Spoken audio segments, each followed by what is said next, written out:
I'm Kat Iniba, and welcome to Halo Halo, your show that features our very own talent. Joining us today is an amazing classical composer and conductor. He released his very first EP back in 2013 and released a full-length album just last year, and also founded his Alan Chan Jazz Orchestra. He has an upcoming performance happening September 27th at the Baked Potato in Studio City. Here to tell us more is Alan Chan. Welcome, Alan. Thank you for having me. Thank you so much for being here. Now, I hear that you've been studying since you were just 6 years old, right? Back in Hong Kong? Yes, in Hong Kong. So was it classical music that you studied?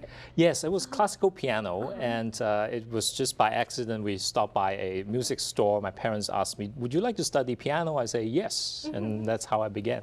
Did you know that you were going to take it to a whole new level? No, actually, I stopped, playing different kinds of music, and I see all these notes on the page, very interesting. So I started copying them on a piece of paper. Oh, wow. And my parents would think this is strange. What are you doing at home? And they would just discard them. And then I discovered that I wanted to write music and want to orchestrate it and for large ensemble and just gradually grow. Were you, as a child, were you listening to large ensemble music, big band music? Yeah, it was Beethoven Symphony No. 9. That was the Ode to Joy. You still remember? I still remember, yes. Yeah. And watching them on television and seeing big orchestra with conductors. But that was a totally different direction that I'm going now with jazz big band, because classical music, of course, I studied for many, many years. I went to school in the US studying classical composition. But jazz was something unexpected. I somehow discovered it after I arrived in the US. Right. I heard that you actually discovered it when you were at University of Miami. Yes. What was it about jazz music that just drew you in? It's interesting because it's Miami, as you have this Cuban culture, and also we have a very good jazz program at the University of Miami. So I went to big band concerts and discovered all this Latin jazz, salsa music, and I was like, this is so cool. Big sound and exciting stuff. And I was thinking, well, will I be able to write? I sort of put it aside for a while, maybe someday, and then after I arrived in LA studying at USC, my teacher just like, do it. Yeah, so they were the reason that you created these two albums? Yep. Yeah. Now, I mentioned that you actually debuted Shrimp Tail. Yes. This was a fan-funded album, right? Yes, it is. Actually, we started the campaign back in 2012, and then we did an official campaign in 2013 online. We were able to raise the funds to do, of course, not only the recording, but also the post-production and actually producing the CD. It's quite an undertaking.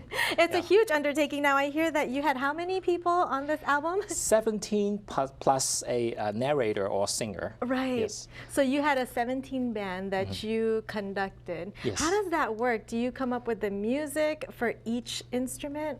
Yes, everything is pretty much choreographed with 17 people, and except those parts where they have improv, like jazz improv, and they come up with their own notes. But otherwise, the orchestration and the form was all created by me. As a conductor, do you have to have an open mind because there's so much improv and different personalities in the songs? Yeah, and that's part of it. It's their personality.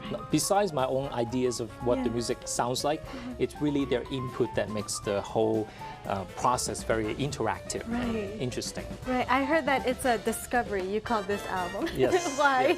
Yes. Also, is discovering my own voice. In the process you're creating your music. I was living in LA, and then I also lived part of the time in New York City, studying with Jim McNeely, a very amazing composer from the Village Vanguard Jazz Orchestra. And I was able to, little by little, I have ideas, but also all the ideas that grows, and then I realized, oh, there is a voice that comes from it, and I slowly discovered that voice. So tell me, what is your voice? It's very eclectic, so to speak, and because I like so many different styles of music, you will find almost anything possible. Salsa music, funk, reggae, and also sometimes I sneak into lots of traditional Japanese or Chinese music in it as well. Oh, wow. So there's a little bit of Asian influence into it as well, yes, right? Yes. I read somewhere that one of the songs on Shrimp Tales was inspired by your friend's farm. Yes. Tell me a little bit more about that. It was Rancho Calaveras. And I have a friend that I stayed with from time to time when I was traveling around the country. Yeah. And in Altadena. And not far right from around, here. yeah, right around the corner. Around the corner. And they have a very organic lifestyle. They kept their, they started their own garden and now have a chicken hut, and they have like 5 chickens. And I was like, so inspiring. How can I use music to represent this? Right, and exactly. I decided, hey, this is the Midwestern style. I'm going to go to turn it into a ranch, so it's called Rancho Calaveras. Oh, wow. So everything and anything inspires you, Yes. right? Because I also hear that there was one song that inspired hope for the victims of the Japan tsunami. Yes. And then there was one that has to do with politics, right? Yes, and Suzuku is the tune about, I was writing that tune around the time in 2011 when the tsunami happened. Right. And so I decided to dedicate the tune as a symbol of hope to the people of Japan. Yeah, now for people that are watching, I know you have a huge performance coming up. Yeah, tell us a little bit more. And it's going to be on the day of Moon Festival, September 27th, a Sunday, at the Baked Potato. Yeah. So we're very excited to be invited to play there because it's a very historic jazz club. Almost like it has an underground feel to it. Wow. And then I'm going to put a 17-piece band Wow. in this little tiny place. So you're going to fit a 17-piece band there with, you're going to perform songs from both your albums? Yes. I hear that they invited you to perform there. Yes, so they that's did. quite an honor.